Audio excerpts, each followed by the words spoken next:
ready? Are you ready? Are you ready? Are you ready? Are you ready? Are you ready? Are you ready? Are you ready? Are you ready? Are you ready? Are you ready? Are you ready? Are you ready to get it? You ready for war? Live is back, are you ready for more? The waiting is over, it's time to get poppin'. We all wanna win it, just cash in the pocket. PPL live, nothing can top it. Fantasy's back, football's the topic. 50 down for 50 in profit. Boss at the top and we all wanna drop. I'm taking the spot, bury the coffin. Time for the action, enough of the talk. Time to get crackin', live is back. And speaking the facts, the champions boss is back to back. Don't happen that often, enjoy the throne. It's time to get off and welcome back. It's time to get started, time for the weak and the strong to be part. We're all in the war, fight to the finish. Mad about trades, but it's part of the business. Do what you need, it's all about winning. Try to be king on the division. Wanna be champ, that is the mission. White with the flow, this is tradition. Ready to go, time for the show. Roll your bloods, get ready to blow. Get ready to hear the good and the bad. You might not agree, but it's only on facts. If you get ugly, yeah, that means you're whack. Gino and Matt, finally we're back. Analyzing and sharing the stats. Giving opinions and checking the facts. Keep it six, built to the draft. A league of 10, let's see who get last. If your team stinks, it belongs in the trash.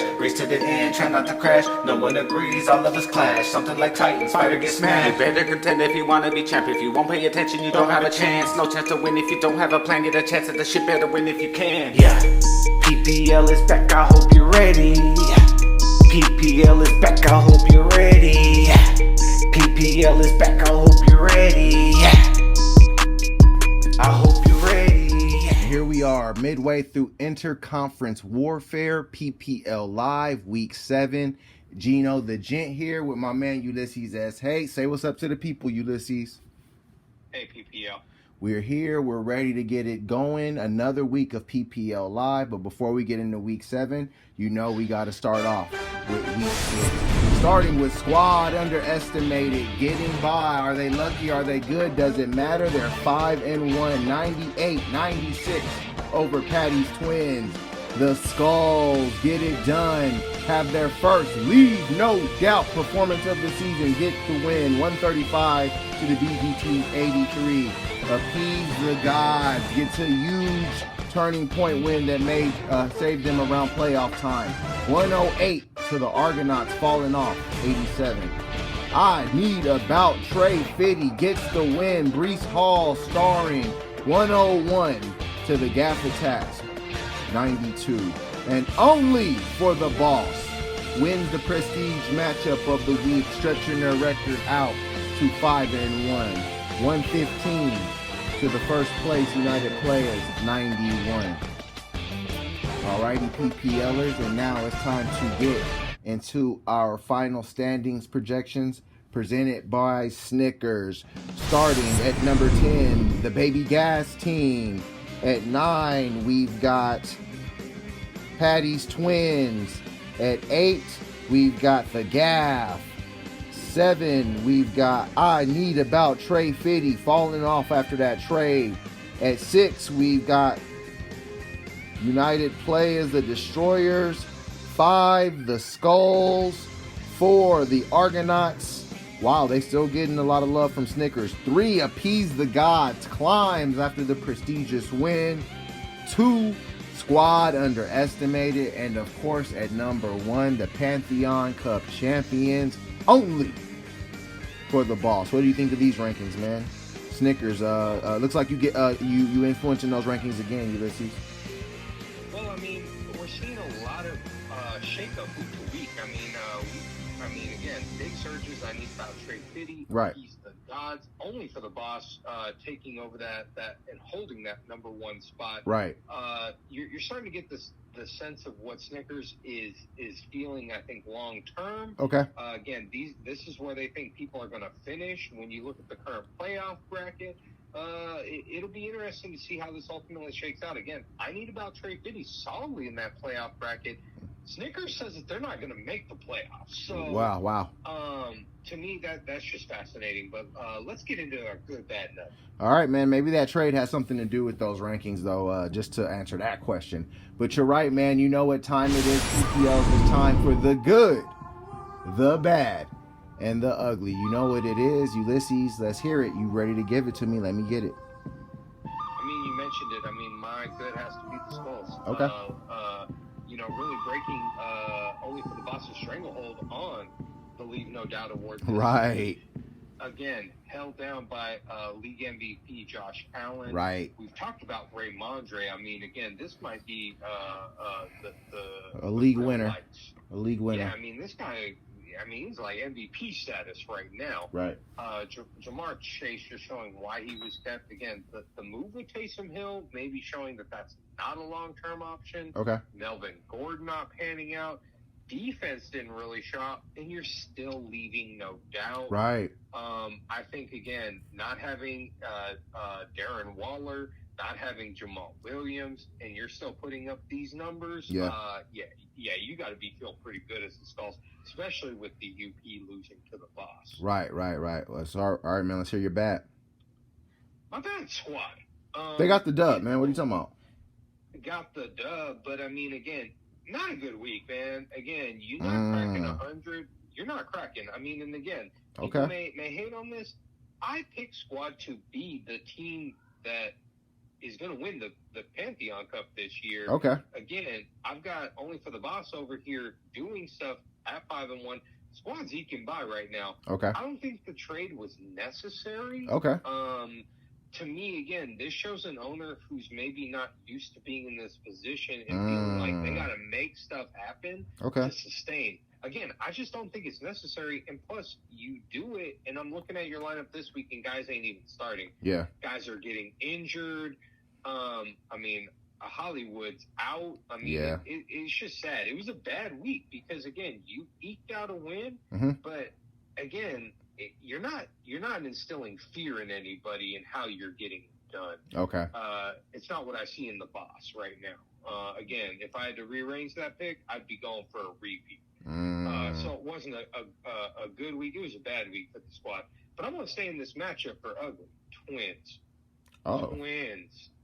Come on, man. You're in the hunt for what's going on in Omega. Yeah. Not very good teams. This is interconference play. You're playing a top dog who's not cracking 100, Aaron Rodgers and the Green Bay Packers. Episode 1 of Just Mad Because Your Ass is Old. I'm not impressed. 7.84. Again, I don't understand. Like, good on her for getting Dion the handcuff. Yeah. But it's like you're relying a lot on one of the worst teams in the NFL. Okay, that's true. And they're putting up half your points. So I don't know what you're doing here. Again, 49ers coach just bad. Yeah. I mean, again, they blew that game. Was just not cracking. You look at the bench, it wasn't coming from anywhere else. It was an ugly week for the Twins. Okay. Nah, man. For my good, man, I totally disagree with you. My good was squad underestimated. I mean, especially when you're in interconference warfare and when you're in these games, when you have a really good record, a win is a win is a win, and they got a big win in a game that they needed, a game that could have easily turned into a bad loss. So I got to give them credit for getting the win in the game when they didn't play their best. That's what really helps a team set themselves out ahead come the playoff time, come seeding time, is when you win games when you're not at your best. So I have to give squad underestimated credit for doing that and for pulling off another fleece. Yeah, the trade may not have been necessary, but I mean, the trade, they got the better part of it. I mean, they got Leonard Fournette and Hollywood Brown, although he did get injured, to no one's surprise immediately. They got both of those guys in that trade for basically bench pieces, bringing me to my bad. And my bad is Trey Fitty despite the win. I mean, I think this is the first time we gave two teams that actually won bad, although I disagree on the squad part. Trey Fitty, it's like I don't understand the trade for them at all. I mean, if you want to talk about it being unnecessary for squad, it was definitely unnecessary for Trey Fitty. I'm hearing in certain circles that Trey Fitty may have offered a trade like this, not understanding what they see residually out of this. Maybe a Raheem Mostert great season, but at the same time, Raheem's not the most durable guy. I don't know what they're doing, going away from two players who have been consistent in their early season run. So that's why, both of those teams are my good and bad from that matchup, are from this week's trade. I just didn't understand why Trey Fitty went there. I thought that they were really starting to solidify their roster and their identity. And to do that, they just put themselves back at square one. I mean, and they were talking a lot of trash about what the roster looked like when they inherited it. And dare I say that they've done nothing to improve it, especially making moves like that after hitting on the draft pick. And with Breece Hall coming up, he had a great veteran and rookie. I just don't understand it. My ugly for this week is the Argonauts. I mean, they've completely fallen off. If it wasn't for BGT's 83, they would have been the lowest scoring team of the week. A far cry from the 13-1 Juggernaut era style winners of the 2021 season. I'm just not impressed with what I'm seeing. There's no continuity. There's no consistency. They bench Najee Harris, then he decides to get into the end zone. Things are just scattered up in amongst the Argonauts. This week it doesn't get any easier with all their a lot of their studs on buys, going up against the Skulls team that's really trying to hit their stride. So I think it could be an ugly season for the Argonauts. They've only had 2 seasons that they didn't make the playoffs out of the I believe 13 we've had. So it's really not looking like a banner year for them, and it could stand out as one of the uglier years that they've had. But that being said, what's past is prologue. It's time to jump into our week 7 matchup in the PPL as we start in a big one for the Pantheon Cup champions, as we've got Only for the Boss taking on the Gaff Attack. All right, man, so we got the Gaff taking on Only for the Boss. Big one here for the Only for the Boss. I feel like for them to just gap out here, they got to get this win. I mean, we got 5-1 against 1-5. I mean, the Gaff's going Trevor Lawrence. They don't have those Eagles in the lineup. Looks like the bye could bite the Gaff. What do you think of this one, man? Yeah, I mean, I don't even really see this as being close. Like, I see the projections at where they're at, right? But I'm not buying it. Okay. Look at the averages. Averages are much more to what I'm looking at in this matchup. Yeah. Gaff just really comes into this matchup needing that Eagle firepower to match the Chief firepower. Right. He isn't going to have it. So, I mean, I don't see why Patrick Mahomes and company shouldn't have a decent enough go at it with San Francisco. Nick Chubb should be all over Baltimore. They haven't really been able to stop the run. Anything. I mean, exactly. You look at just the Gaff. I'm not really buying the lineup, man. Okay. Again, Trevor Lawrence has shown. I mean, we've seen him start for Trey Biddy a few times this season. Right. It's been very hit or miss. Mm-hmm. Again, it's a reason the Gaff got him. So. Yeah, I mean, again, I'm just not buying the matchups. I mean, again, I don't trust anybody on Green Bay. That includes A.J. Dillon. Right. We saw what the Giants could do. I mean, again, CeeDee Lamb. I mean, is Dak coming back? We don't know. Yeah. There's just a lot in the air with this lineup. And then again, he's going to roll with Eagles coach. I know this owner. Right. He's not going to give up. Very conservative ownership. Well, and again, I just don't understand it at this point. You're not going to keep the Eagles coach. You need to go all out now. I mean, Gaff is in all out territory. Right. Him not releasing this coach. I mean, maybe he's just playing for the number 1 draft pick. So I don't have anything else to say on this matchup beyond that. Only for the Boss is going to win this comfortably. Okay. I'm going to say 118 to the Gaff's 97.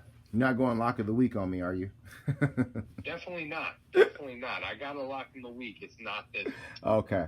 I'm inclined to agree with you here. If I did do locks of the week, this might be where I would lean to, though. I think that Only for the Boss just needs to find an RB2 to get up in there. Could they potentially miss Stephon Diggs? It's possible. San Francisco is not the easiest matchup for the Chiefs, but I don't think it's the most difficult just based on style of play. San Francisco struggles against quarterbacks who can get out of the pocket.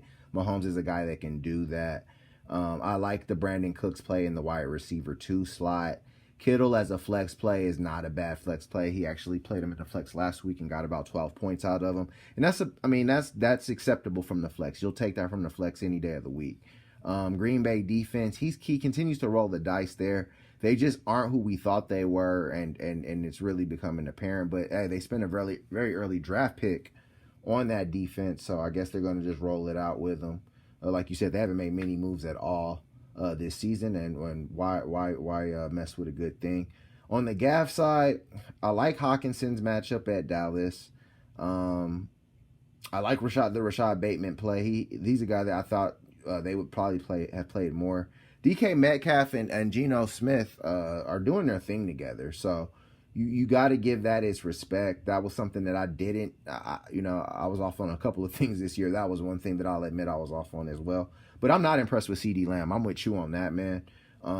It doesn't matter who the quarterback is. He's not making the ceiling impact that was expected to me at this point. The plays that Amari Cooper would have made by this point in the season already, I don't think CeeDee Lamb's making those plays. So I feel like he's living off of a little bit of hype. I do like the Kenny Walker play, and AJ Dillon. I got to see it to believe it. Same with Trevor Lawrence. I'm right with you. He's got to be in desperation mode. There is no luxury for the Gaff to actually keep a coach on a bye. I think that's foolishness. I got only for the boss continuing to roll behind the Chiefs getting a big win on the 49ers. I got only for the boss winning this matchup 132 to the Gaff Attacks 109. And moving on to our next matchup, we go into a matchup of two teams fighting for respect, but they sit near the top of their conferences. One at the top, one near the top. We've got Alpha's Squad Underestimated taking on the United Players, the Destroyers. All right, man, so United Players coming off of a loss in the prestige matchup of the week to only for the boss. Tom not looking like the guy we expected. Obviously, Squad Underestimated coming off of a skin of their teeth win. Being good enough is good enough, and Squad Underestimated is sitting near the top of the PPL at 5-1. Man, what do you think of this matchup? United Players, the Omega Conference's top dog, taking on Squad Underestimated, aspiring for their first Alpha Conference title. I'm going to give some love to Squad. Okay. I gave them my bad earlier, but again, it was what it was. It was a bad week in my opinion. Right. Again, got the win though. Right. And I think what they do this week, and I'm going to give it to them. I'm going to give them not just my leave no doubt. I think that they're my lock of the week. Okay. I'm looking at UP and I'm looking at their squad and I'm not impressed. Right. I mean, Tom Brady, volume 2 of just mad because your ass is old. Taking out a lot of displacement aggression on the sideline. Wish that would translate into points. I'm sure UP would agree. Right. 10 is fine, but that's not a Tom Brady season. Right. Kareem Hunt is the solid number 2 back in Cleveland, so he shouldn't be your number 1. Mm-hmm. What are you doing starting Phillip Lindsay? I mean, this guy doesn't even have a lineup fully set. Right. He's got Cooper Kupp not available. There's just not a lot of backup choices here. I mean, I think Derrick Henry's got to be in the lineup. Right. But I just don't see the production available to really counter what Squad's got available to them. I mean, Kyler is going to be in. Saquon is doing things. McCaffrey's getting the numbers. I mean, we've been hating on it, but it's been producing. Right. He's also got Leonard Fournette. Again, Marquise, I mean, Hollywood, I mean, throw him on the IR, he'll be available come playoff time, so it'll be fine. I'm not so sure I'd be going Buccaneers coach at this point. Even on the road at Carolina, I'm just not sure. But I think he could get away with not even starting a coach and win this. Okay. I've got Squad going again. Leave no doubt 136 to the United Players. I'm gonna give him 119. All right. I'm gonna agree with you, man. I got Squad in this one also. Right now their roster is looking pretty stacked for a very good playoff run. I mean, when your weakest spot is probably kicker, you're in pretty good shape. I do question the San Francisco defense start. I think that's almost a hubris play. I always say try to get the best lineup you can out there. That Niner D is going to be in for a long day against Kansas City, and Squad knows that almost better than anybody. I like Kyler Murray on Thursday. That can really set the tone for Squad. Kyler's been highly productive despite struggling as a passer. He's really getting it done with his legs. He's still top 7 in the PPL right now. Saquon, I mean, it's been the backs. Saquon, Kamara, and Barkley, as we expected, and Tyreek Hill have really set them up. Now, the Njoku part of that trade was was what I really did like that they did do, even though I did like we you talked about the trade being unnecessary, but I mean they got three prominent starters off of Trey Fitty for bench players. I mean it was pretty much a coup. I mean it was really nothing that Trey Fitty got out of that trade that can really benefit them. And Squad got things that can benefit them, particularly down the stretch, particularly in the event of an injury, having that extra depth as wide receiver and running back, as well as getting a tight end who can be highly productive. So I really like their plays pretty much all the way across the board. Tampa Bay is going to get right back on track at Carolina. I mean, there's really not much to talk about. I do believe that the United Players is going to set a lineup. We know how they are. They're one of the late preparation teams in the PPO. Makes them a little more unpredictable at times, but also makes them a little more sloppy at times. I think they better look at getting D Hop in that lineup immediately. I think he's ready to go. Henry and Swift both getting back into that lineup does make it competitive, but at the end of the day, no Cooper Kupp, no chance. I got Squad underestimated, getting a big win, running their record back out to 6-1, and setting up a very, very interesting second half in the Alpha Conference between them and Only for the Boss.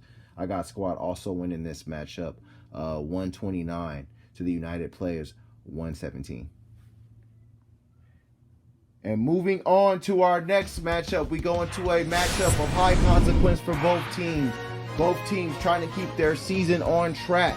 We've got the Skulls of the Omega Conference taking on Alphas, Argonauts. All right, man. So we got Argo, Skulls. Looks like obviously we don't have any Josh Allen, but we also don't have Justin Jefferson, Dalvin Cook, or Gabe Davis on the Argonaut side. Buys have hit this matchup pretty hard. We already see the Skulls are going there. They're going no coach. They think they can put the knockout punch on the once proud and mighty Argonauts. What do you think of this matchup, Skulls Argo? Yeah, I mean, I think it's an overconfident play. Okay. Not having Josh Allen in the lineup is going to affect him. Not having the Bills coach in the lineup is going to affect him. When you look at that combo on his weekly scoring, right? I mean, you're probably talking 40 to 50 points every damn week. Yeah. And that's not points that are going to be easily brought to, especially with Tua. I mean, Tua, does he have that potential? Sure. But I could tell you, Mike Tomlin's a damn good coach, and he's got a game plan for this guy, even if he starts. Yeah. Again, talked about my reservations about Green Bay.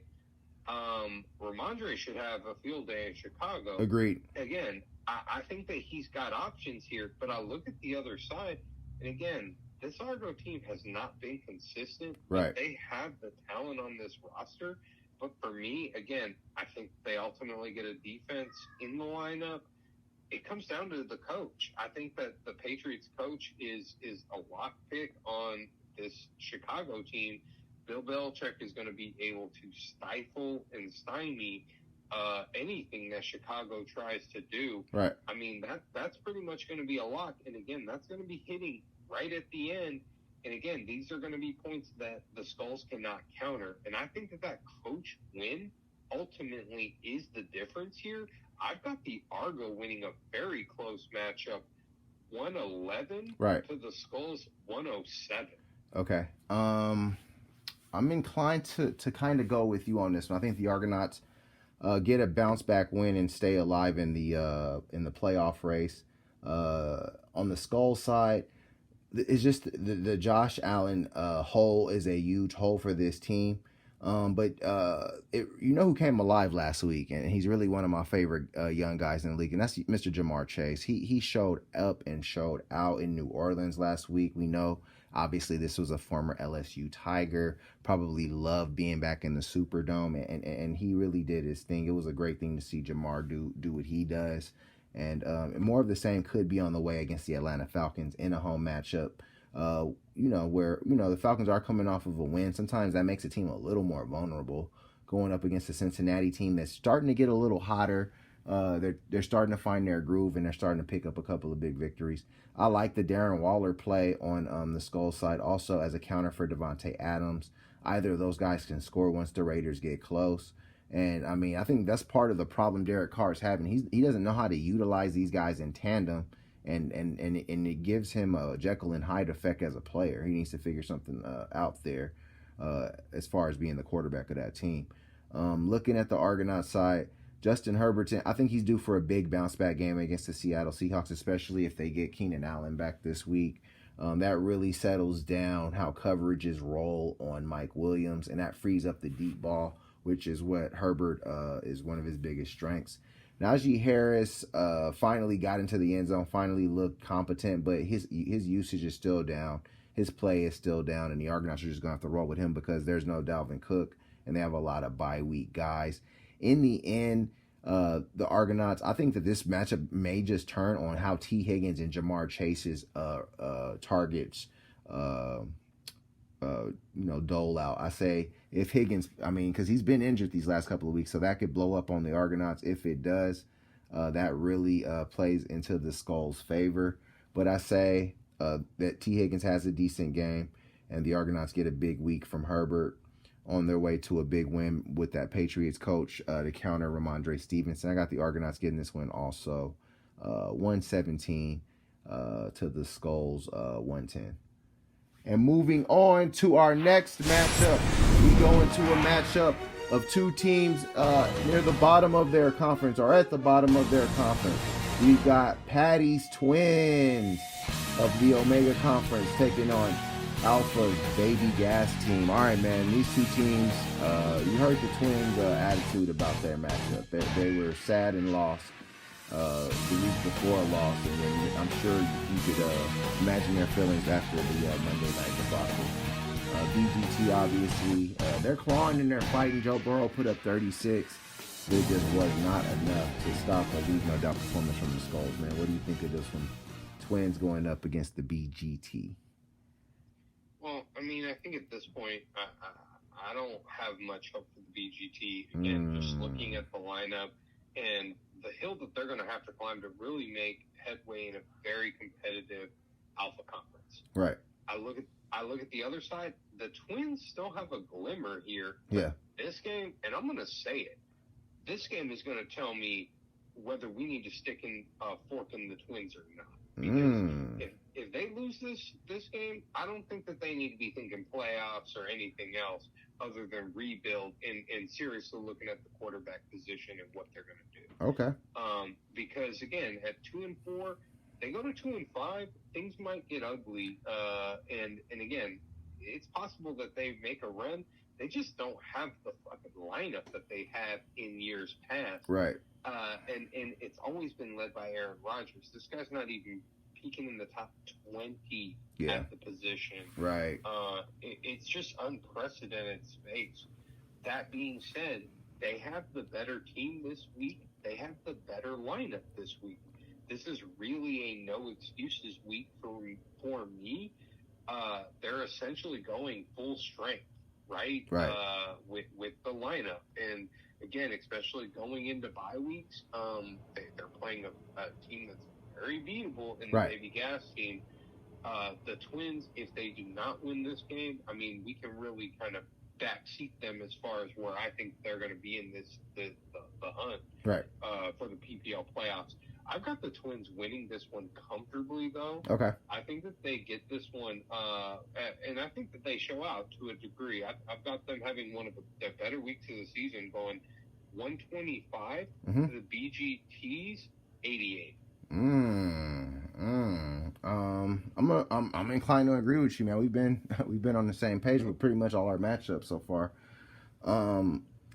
Yeah, man. I like the J.K. Dobbins play. Him getting back into the lineup, I think is going to be good for BGT. I like Joe Burrow, obviously, but it's just the receivers have let the BGT down. They have no explosion at the wide receiver position, and I think that they probably should make a move for a wide receiver just for keeper's sake, because none of these receivers are looking promising long term. Deontay Johnson is a good player, but that Pittsburgh offense, like we've talked about ad nauseum, is just not getting it done. On the Twins side, they're still playmakers, man.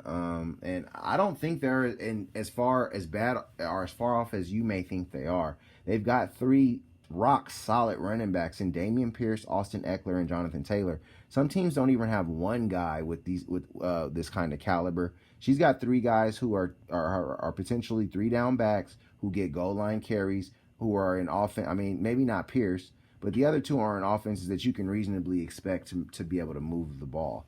I like Amon-Ra St. Brown getting back into the lineup. He has been a big time player for the Twins. She kept them against convention, and he's been, when he's been healthy, he's rewarded that loyalty and been a great player for them. You see by his projection, he's getting some respect. And Michael Pittman Jr., he's starting to get that rapport with Matt Ryan. He's starting to get those targets and just get those possession catches and play more into the game than Matt Ryan is willing to play. If Keenan Allen gets back into the lineup, that's only one more decent option that can get into the end zone. On the BGT side, like I said, the receivers just leave me uninspired at the end of the day. I like what Patty's Twins has in their lineup, and I think that they still have a lot of firepower that could save them down the season. I mean, they were 2 points away from winning last week. They win last week. We're having a totally different outlook on their season. I don't think one week will define it. So I think the Twins get back on track here. I got Patty's Twins getting a big win over the Baby Gas team, 121 to the BGT's 104. And moving on to our prestige matchup of the week. We've got Lord against Disciple, Master against Apprentice. We've got Appease the Gods taking on I Need About Trey Fitty in our prestige matchup of the week in our second week of interconference warfare. All right, man, so we got Lamar Jackson and Dak Prescott, Joe Mixon and Breece Hall, who's becoming a big-time runner early on, Mike Evans and Jalen Waddle. It's actually a little bit of star power here for Trey Fitty. Could have even more in the lineup if they would have made that trade. What do you think of this one? ATG coming off of a rare and big win over the Argonauts, going up against Trey Fitty, who were able to skate by and get a big win and keep their record solid near the top of Alpha. Oh, I mean, ATG has to be feeling like the beneficiary of an early Christmas gift. I Okay. mean, not playing I Need About Trey Fitty with really, I mean, probably the better first round draft pick of the past draft. I mean, Right. Leonard Fournette has definitely been up there and producing, and so when I look at this, I mean, you know, there's a lot of I think firepower potential in this game. Okay. I think again, Lamar and Mark have shown to be a very reliable tandem. There's no reason Joe Mixon shouldn't get involved. We'll see what happens with Jeff Wilson. I mean, really put a dud out there last week. Yeah. But what I really like about ATG is what I saw to Brian Robinson last Thursday. Okay. Really saw sparks at him, and again, I think against a pretty hapless Green Bay team, I think a guy like Brian Robinson, who's really trying to make a name, he could be a difference maker in that game. Patriots should have their way with the Chicago Bears. We've talked about that. Yeah. And again, I mean, you know, hey, ATG's going Cowboys coach. He's probably feeling that Dak Prescott love too. So that's a little bit of a check here. Okay. When I look just down the lineup, again, I'm not sure the Ravens get Cleveland. Lamar has not been good in the clutch. I mean, that hurts ATG, but not as much as a coach loss. Okay. Again, teams are really feeling that that point swing. I mean, the difference between a coach loss and a coach win, you're talking a 15-point spread minimum. Right. That is a major difference maker. But I mean, again, I Need About Trey Fitty. I think with the previous lineup, really could have made this competitive. Right. Again, not having a guy like Leonard Fournette to really solidify it, I just think ATG has the edge here, especially with, we don't know what kind of Dak Prescott we're going to find. He's coming off an injury, and we've seen a guy behind him who's perfectly capable. So trust me, this could be a game where you know, again, if Dak's not 100%, he may not play a full game. He might get a quarter or two. Right. Especially if they start to gap out on Detroit, which again, it's possible. If they start getting ahead of them, why play your star quarterback when the guy behind him's been perfectly capable? You know, had a good first half. Right. I mean, again, I just don't think he plays the full game. you don't have those concerns on the others. I've got ATG in this one. Mm-hmm. I'm going to give him 119 to I need about Trey Fitty's 110. All right. I guess it's a clean sweep, man, because I'm gonna have to agree with you, man. I'm just looking at Trey Fitty. You know what? I'm impressed with the Brees Hall pick because, like I said, he is a guy that is really starting to blossom early on, and was just a guy that was just not a guy that I was very high on. It's just funny how things work out. Dak Prescott will make his return to the field, and he'll make his return as a member of Trey Fitty. This was a guy that they probably had. I had them keeping in the offseason, so it's just funny how that actually works out. I like the Raheem. Look, I like Raheem Mostert. I don't think that he's a bad player. I think he's a good play any given week. That's not the problem. The problem is that you gave up a guy who is in an offense that is reliably going to move the football down the field.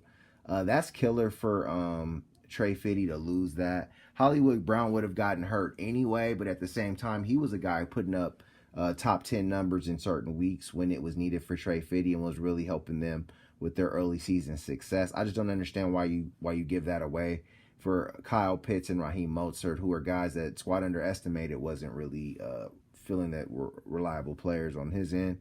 I'm liking ATG having Dallas coach just as a check for the defense and Dak Prescott because obviously Trey Fitty is invested in a Dallas win himself. I like the Patriots defense on Monday night. Mark Andrews and Lamar Jackson is really what got them the win last week. That combination coming through for them in their win last week. Jeff Wilson Jr. They're staying there and they're rolling with him when they could easily go with David Montgomery, and it's because Jeff Wilson is in an offense that is capable of scoring some points, probably more than Montgomery, but at the same time, Wilson is probably in the doghouse after that fumble, so ATG should monitor that. I love Joe Mixon against Atlanta, and I like ATG in this matchup. The Claypool play is interesting because if Trubisky plays, he seems to like Claypool a lot. I've got Appease the Gods getting this win over Trey Fitty, although I do like some of what they're offering. I just think that the flex position, they're going to show themselves thin at, and I'm with you. Cleveland-Baltimore isn't as much as of a lock as it might look like. I got ATG getting this big win and getting back on track after winning last week, making it 2 in a row. I got them getting this one 128 to I need about Trey 50's 121. Alrighty, PPLers, thanks for another great week of PPL Live. It was great. We did our thing. Please like, comment, and subscribe. Good luck this week. Have fun, be safe, and may the odds be ever in your favor.